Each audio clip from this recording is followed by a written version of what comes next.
Hello बच्चों, welcome to our channel सारांश Kartik classes. तो आज के इस बेहतरीन से लेक्चर के अंदर आज हम एक नया टॉपिक डिस्कस करने वाले हैं जिसका नाम है पैरेललोग्राम ऑफ वेक्टर एडिशन। जैसे कि हमने लास्ट लेक्चर में वेक्टर एडिशन सीखा था, लेकिन ट्रायंगल लॉ से उसी के बिहार पर आज हम उसका सेकेंड पार्ट करने जा रहे हैं, जिसमें हम सेकेंड लॉ देखने वाले हैं, पैरेललोग्राम लॉ। आखिर होता क्या है, कैसे उसको ग्राफिकली लिखा जाएगा, ग्राफिकली कैसे करा जाएगा। टॉपिक है पैरेललोग्राम वेक्टर एडिशन, या फिर कह सकते हो parallelogram law of vector addition. ठीक है, parallelogram law of vector addition. Basically अगर हम देखें तो ये लॉ और ट्रायंगल लॉ दोनों सिमिलर है। अगर हम देखें, ध्यान से ऑब्जर्व करेंगे तो दोनों लॉ सेम है, और साथ ही साथ ये दोनों लोग दो वेक्टर्स को ही ऐड करने में यूज किए जाते हैं। मैंने बताया था, अगर हमारे पास सिर्फ दो वेक्टर हैं और उन दो का मुझे रिजल्टेंट निकालना है, we have to find out the resultant for those two vectors, so we can use parallelogram law as well as triangle law. But for multiple vectors and for the resultant of multiple vectors we have to use polygon law, that is another law for vector addition. Clear? I hope आपको clear हुआ होगा। मतलब अलग अलग vectors को add करने के लिए हमें, अगर मतलब बहुत सारे हमारे पास, जब हमने पढ़ा था कोप्लेनर वेक्टर्स, जो कि एक ही प्लेन पे होगा, एक ही प्लेन पे बहुत सारे वेक्टर हैं और मुझे उसका एडिशन निकालना है, तो we have to use polygon law which is more suitable in this case. लेकिन हमें सिर्फ दो वेक्टर पर काम करना है, तो पैरेललोग्राम या फिर ट्रायंगल लॉ, दोनों से हम एनालिटिकल मेथड निकालने की कोशिश करेंगे। ठीक है, फिलहाल सीखते हैं पैरेललोग्राम लॉ क्या कहता है। पैरेललोग्राम लॉ ये कहता है, इफ अगर हमारे पास एक वेक्टर है, लेट सपोज किसी डायरेक्शन में है, इसको मैं बी वेक्टर नाम दे रहा हूं, और ये इस हॉरिजॉन्टल लाइन से किसी थीटा एंगल पर है, और मेरे पास एक ए वेक्टर है इस तरीके से जो किसी डायरेक्शन में है। यदि दो वेक्टर्स हमारे पास हैं और दोनों वेक्टर्स को हम इस तरह अरेंज कर दें, ध्यान से सुनना, दो वेक्टर हमारे पास हैं, उन वेक्टर्स को हम इस तरह अरेंज कर दें कि वो पैरेललोग्राम की दो एडजेसेंट साइड्स को रिप्रेजेंट करें।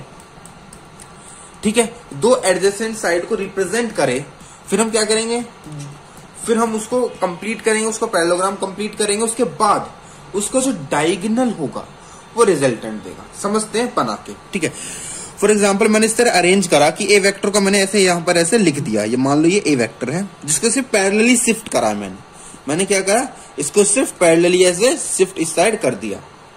Clear?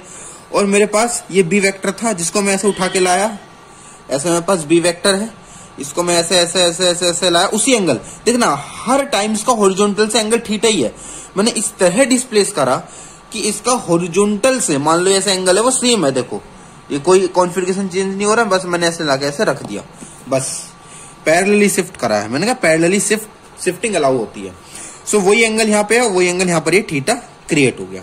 This is B vector. अब ये दो वेक्टर्स, लेकिन देखा आपने एक चीज क्या देखी इसमें, जब हम ट्रायंगल लॉ कर रहे थे उस टाइम पे हम सेकंड यानी दूसरे वेक्टर की टेल को पहले वेक्टर के हेड से जोड़ रहे थे, लेकिन यहाँ पर हमें दोनों वेक्टर को टेल टू टेल ज्वाइन करना है। ठीक है, दोनों को हमने टेल टू टेल यहाँ पर ज्वाइन करा है। यही बस एक माइंड छोटा सा डिफरेंस होता है पैरेललोग्राम और ट्रायंगल लॉ के अंदर। ट्रायंगल लॉ में तो सेकंड वेक्टर की टेल को फर्स्ट वेक्टर के हेड से जोड़ते हैं, और यहां पर हम दोनों को ही टेल टू टेल जोड़ते हैं। जस्ट यहां पर क्या होती है हमारे पास, लिख लेते हैं टेल टू, सॉरी यहां पे टेल ज्वाइनिंग,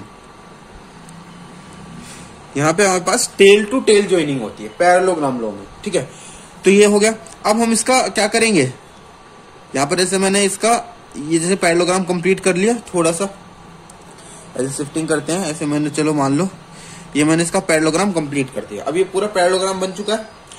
मैंने क्या कहा था, यदि दो वेक्टर एक पैरेललोग्राम की दो एडजेसेंट साइड को रिप्रेजेंट कर रहे हैं, ठीक है, फिर हमने वहां से पैरेललोग्राम कंप्लीट करा, है ना, ऐसे डॉटेड लाइन से, और फिर इसका जो रिजल्टेंट होगा, जो कि स्टार्ट हो रहा होगा, उन दोनों वेक्टर्स के इंटरसेक्शन पॉइंट से। अब इन दो वेक्टर्स का इंटरसेक्शन पॉइंट ये पॉइंट है, यहां से स्टार्ट होने वाला, डायगोनली जाने वाला, एक तो यहां से स्टार्ट होगा और डायगोनली जाएगा इस पॉइंट से इस पॉइंट पे, ऐसे, और एरो किस डायरेक्शन में होगा, उस डायरेक्शन में। क्लियर, ऐसे, ये देखो यहां पर मैंने एरो बना दिया इसका, ऐसे जा रहा होगा। तो ये जो होगा ये हमें रिजल्टेंट देगा इन दोनों वेक्टर्स का, यानी यही होगा आर वेक्टर, जो कि होगा ए वेक्टर का सम और इधर बी वेक्टर का सम। क्लियर, ठीक है। दोबारा से एक और एग्जांपल लेते हैं और उसे समझने की कोशिश करते हैं और अच्छे तरीके से। क्लियर, चलो मान लो मेरे पास यहां पर, अब मैं ले लेता हूं डी वेक्टर। ये मेरे पास डी वेक्टर है, किसी एंगल पर है हॉरिजॉन्टल से, थीटा एंगल पर, लेट सपोज, और we have another vector that is C vector. ठीक है, मेरे पास दो वेक्टर्स हो गए। मैंने इनको इस तरह अरेंज करा, ये आ गया सी वेक्टर, और इसको मैंने ऐसे पैरेलली शिफ्ट करा, जैसे मैंने ऊपर दिखाया था आपको, ये आ गया D vector that is D vector that is C vector. इसको मैं बिल्कुल पैरेलली लेके जाता हूं। ठीक है, यहां पर मैंने इसको पैरेलली शिफ्ट करा इस डायरेक्शन में, तो ये ऐसे, तो लगभग लगभग कुछ कुछ ऐसे जाएगा, राइट, कुछ कुछ ऐसे। मैंने ऐसे डॉटेड लाइन से इसको रिप्रेजेंट कर दिया। ठीक है, और इसको पहले हमने ऐसे कर दिया। अभी क्या बन गया, एक पैरेललोग्राम बना। अब हमने क्या करा, पहले तो इन दोनों वेक्टर्स को टेल टू टेल ज्वाइन करा, और फिर अभी रिप्रेजेंट करिए adjacent sides of a parallelogram.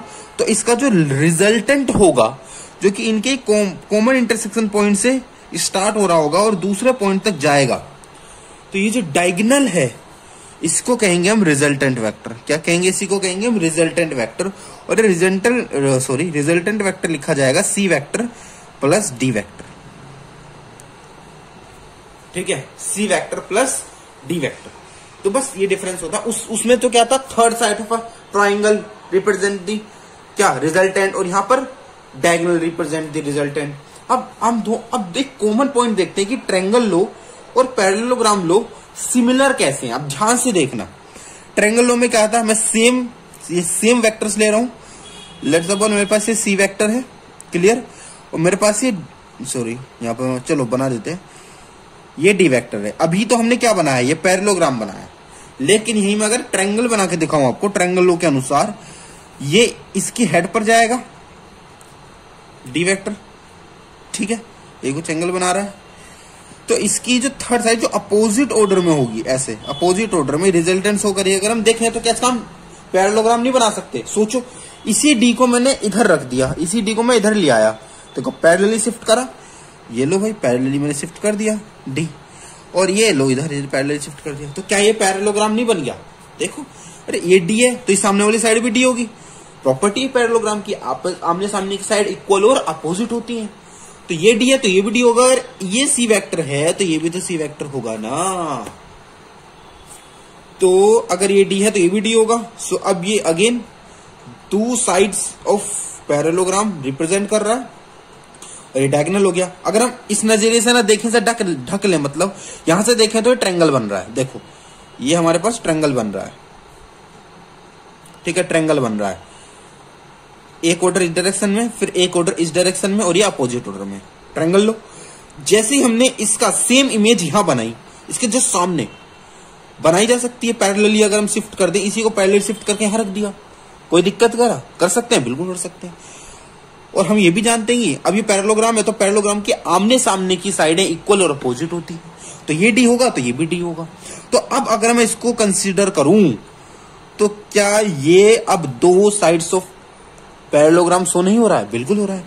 तो अब ये क्या बन गया, डायगोनल बन गया। सेम ही तो है ट्रायंगल लो, बस आपने कॉन्फ़िगरेशन चेंज करा। कॉन्फ़िगरेशन इट मींस आपने बस रखने का तरीका बदल दिया। पहले आपने टेल से हेड को जोड़ा इस डायरेक्शन, इस तरीके से कि वो ट्रायंगल रिप्रेजेंट होने लगा, और उसी को आपने बस थोड़ा सा शिफ्ट करके टेल टू टेल जोड़ा, तो बस वो पैरेललोग्राम बन गया। बात तो वही है, चीज तो वही है, चीज तो वही है। पहले अब ये डायगोनल के रूप में हमें दिख रहा है, उस टाइम पे हमें ट्रायंगल की थर्ड साइड के रूप में दिख रहा था, पर लेंथ और दिशा तो कोई चेंज नहीं हुई ना, डायरेक्शन और लेंथ उसमें तो कोई बदलाव भी नहीं आया। अभी आपने देखा बदलाव तो कुछ नहीं आया ना, पहले जब यहां था तब भी इतना ही लंबा था, जब मैंने इसको शिफ्ट करके इधर रखा तब भी इतना ही लंबा है, चेंज तो कुछ आया ही नहीं। तो इसी को कहते हैं, इसलिए मैं कहा कि पैरेललोग्राम और ट्रायंगलों में कोई फर्क नहीं होता, बस रखने का और लिखने का और बनाने का ग्राफिकली तरीका होता है अलग अलग। बस अगर हम ऑब्जर्व ध्यान से करेंगे ना तो दोनों चीजें बिल्कुल सेम है। अब हम कुछ प्यारे एग्जांपल्स देखते हैं, कुछ प्यारी बातें देखते हैं पैरेललोग्राम लॉ से, ताकि और क्लैरिटी हमें मिल जाए। ठीक है, वो प्यारी बात क्या है, जैसे हम फोर्स के माध्यम से उसको समझने की कोशिश करेंगे।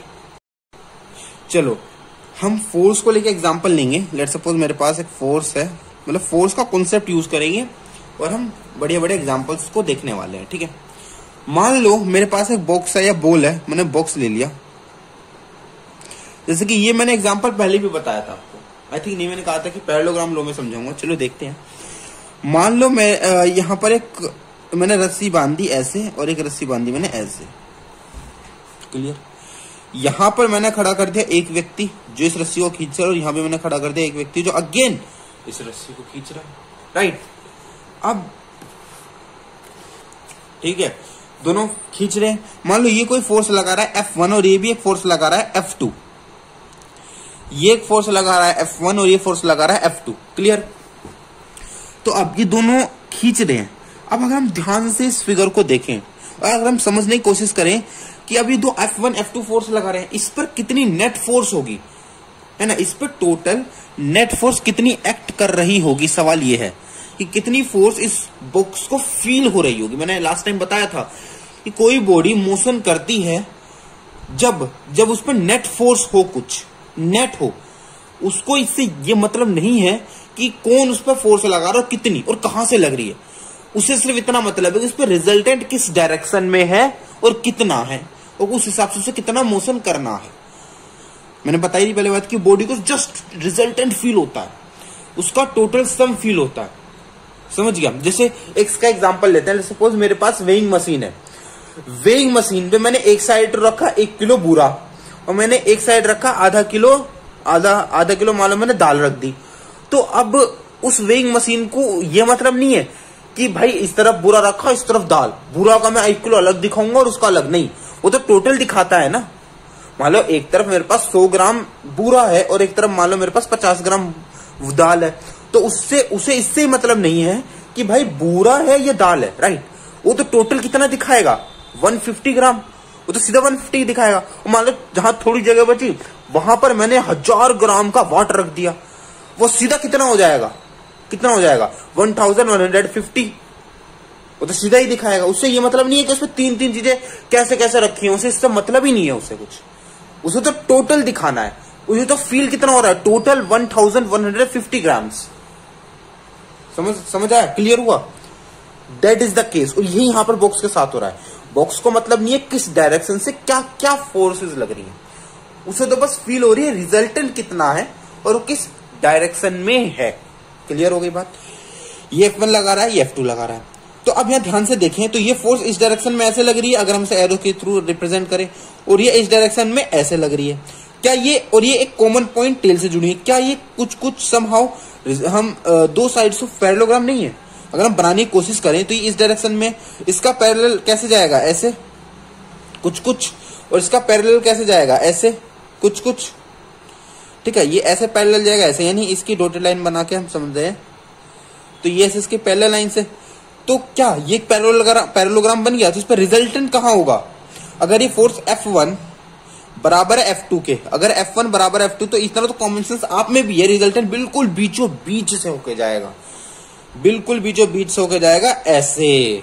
और इसका मोशन भी कैसे होगा, बिल्कुल बीचों बीच से, यानी ना तो वो उस तरफ ना इस तरफ, बिल्कुल उन दोनों के बीचों बीच से आएगा। ये तो मोशन करा इस डायरेक्शन में, ये मोशन करा इस डायरेक्शन में। अब ये बॉक्स ऐसे नहीं कि थोड़ा उधर गया फिर उधर गया थोड़ा उधर गया, ऐसे नहीं, वो सीधा आएगा बिल्कुल।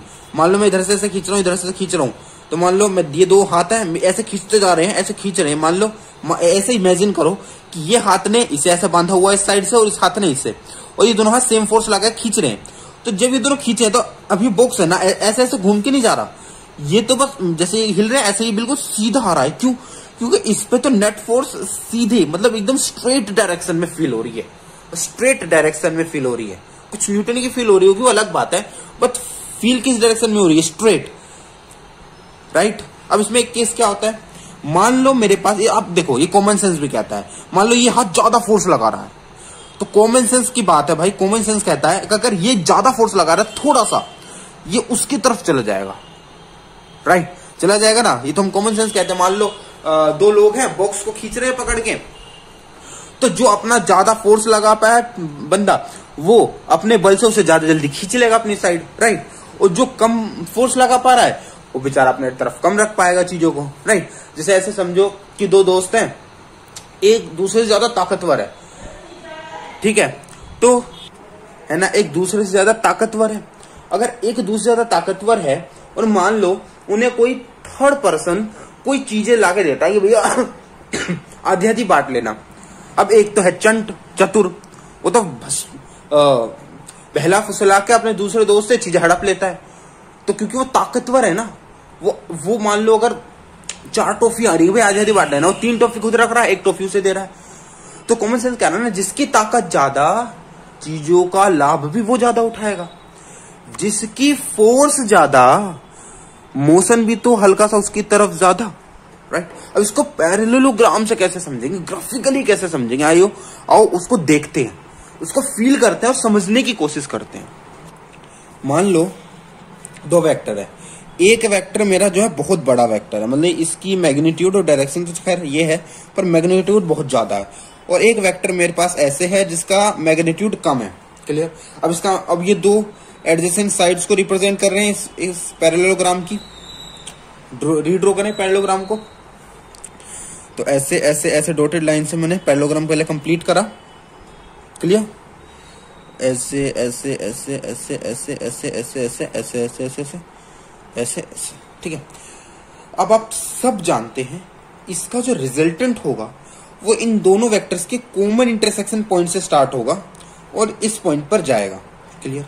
अब अगर मैं यहां पर ऐसे बनाता हूं, मान लो ये मैंने बना दिया, क्या ऐसे थोड़ा सा ऐसे बनाता हूं ताकि आपको विजिबल हो, हल्का सा थोड़ा सा टेढ़ा मेढ़ा बना रहा हूं पर स्ट्रेट होता है, ठीक है। तो ये क्या है, रिजल्टेंट, इसको लिख देता हूं रिजल्टेंट। अब आप ध्यान से देख रहे होंगे, अगर मैं अब देखूं तो ये दोनों एरिया, अगर मैं 2 ट्रायंगल बन गए, अगर मैं इस ट्रायंगल का एरिया निकालूं, इस ट्रायंगल का एरिया निकालूं, तो डेफिनेटली इस ट्रायंगल का एरिया ज्यादा आएगा और देखने से भी ज्यादा लग रहा है, राइट। और इस ट्रायंगल का एरिया कम आएगा, क्यों? क्योंकि ये रिजल्टेंट थोड़ा इसकी तरफ शिफ्ट हो गया, यानी इसकी ताकत ज्यादा थी तो रिजल्टेंट थोड़ा सा इसकी तरफ शिफ्ट हो चुका है, यानी ऐसे शिफ्ट हो गया हल्का सा। अब जब ये दोनों इक्वल थी तो बिल्कुल बीच से निकल रहा था, बिल्कुल बीचों बीच से। और जब एक ज्यादा है और एक कम है तो रिजल्टेंट थोड़ा इसकी तरफ शिफ्ट हो गया है, हल्का सा शिफ्ट हो गया है, हल्का सा इसकी तरफ जो है शिफ्ट हो गया है, राइट। ऐसे ही हम फोर्स के साथ कर सकते हैं। ये मेरे पास बॉक्स है, इधर फोर्स लग रही है, इधर फोर्स लग रही है। मान लो अगर यहां लगाए बंदे की फोर्स है 80 न्यूटन और यहां लगाई बंदे की फोर्स है मान लो 50 न्यूटन, तो कॉमन सेंस कहता है कि ये लगभग थोड़ा सा ना इसकी डायरेक्शन में चला जाएगा, ये कुछ ऐसे रिजल्टेंट आएगा जो उसके डायरेक्शन में शिफ्ट हो जाएगा, यानी बॉक्स हल्का सा उसकी तरफ को होते हुए चलेगा, हल्का सा उसकी तरफ। मान लो जैसे ये है, मैंने ऐसे फोर्स लगा रहा हूं इधर से भी इधर से भी, जब मैं इक्वल लगा रहा हूं तो बिल्कुल बीच से आ रहा है। जब ये वाला हाथ ज्यादा फोर्स लगा रहा है तो हल्का सा ये ऐसे हो जा रहा है, समझ रहे हो, खींच दोनों रहे लेकिन हल्का देखो इसकी तरफ आ गया ना, हल्का सा इसकी तरफ को रहकर मोशन कर रहा है, हल्का सा उसकी तरफ शिफ्ट हो गया, राइट। तो हम इसको ऐसे ग्राफिकली भी समझ सकते हैं और कॉमन सेंस भी कहता है कि उस तरफ वो शिफ्ट हो जाएगा उसका रिजल्टेंट। तो हम यहाँ पर एक नई बात क्या पता चली, बेसिकली हम दिखा कि जब कोई फोर्स लगाई जा रही है तो उस बॉडी को रिजल्टेंट फील होता है, और रिजल्टेंट हम पैरेललोग्राम लॉ से, अगर 2 फोर्स हैं तो या 2 वेक्टर हैं तो हम पैरेललोग्राम से ज्यादा अच्छे से विजुलाइज कर पाते हैं। ट्रायंगल से भी कर सकते हैं नो डाउट, पर पैरेललोग्राम लॉ बहुत ज्यादा इफेक्टिव केस होता है, राइट।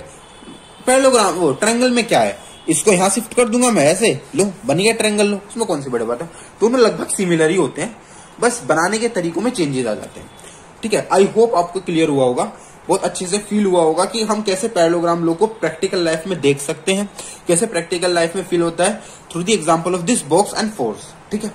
और हमने ये चीज भी और देखी कि अगर दोनों फोर्सेस बराबर है तो रिजल्टेंट लगभग बिल्कुल बीचों बीच से निकलेगा। कितना निकलेगा हमें अभी वो नहीं देखना, कहां से निकला, बीचों बीच से, राइट, बिल्कुल मिड से निकलेगा। और अगर एक भी फोर्स का पलड़ा भारी है, यानी एक फोर्स ज्यादा है, तो वो रिजल्टेंट उसकी तरफ शिफ्ट हो जाएगा डायरेक्शन वाइज भी, और देखो मैग्नीट्यूड वाइज भी देखा जाए तो, राइट, एक तरफ शिफ्ट हो जाएगा। आई होप आपको पैरेललोग्राम लॉ क्लियर हुआ होगा अच्छे से एकदम, ठीक है। तो अब जो एनालिटिकल मेथड रहा, क्योंकि अब ये वीडियो की लेंथ काफी लंबी हो गई है, तो इजाजत हो तो कृपया हम एनालिटिकल मेथड को नेक्स्ट लेक्चर में देखेंगे, ठीक है। उसमें हम ताकि हम डिटेल में देख पाए उसको और अच्छे से उसको देख पाए, क्योंकि उसमें मुझे बहुत सारे आपको स्पेशल केसेस बताने हैं एंगल वाइज, और 3 और मतलब 6-7 स्पेशल केसेस हैं, और हम अच्छे से डिराइव करेंगे in the point of view, parallelogram के पॉइंट ऑफ व्यू से और ट्रायंगल लॉ के पॉइंट ऑफ व्यू से, दोनों के पॉइंट ऑफ व्यू से हम डिराइव करेंगे, ठीक है। तो आई होप आज जितना भी मैंने समझाया आपको पैरेललोग्राम लॉ, आई होप आपको एकदम क्लियर हो गया होगा, एकदम फील आ गई होगी अच्छे से, ग्राफिकल मेथड क्लियर हो गया होगा। तो हम नेक्स्ट सेक्शन में सेम जैसे कहा कि हम एनालिटिकल मेथड देखेंगे, ठीक है। और अगर किसी को पॉलीगन लॉ भी समझना है, polygon law for multiple vectors, तो आप कमेंट बॉक्स पे कमेंट कर देना, ठीक है। अगर एक भी बच्चे का कमेंट आता है तो मैं पॉलीगन लॉ भी आपको पढ़ा दूंगा या समझा दूंगा, क्लियर।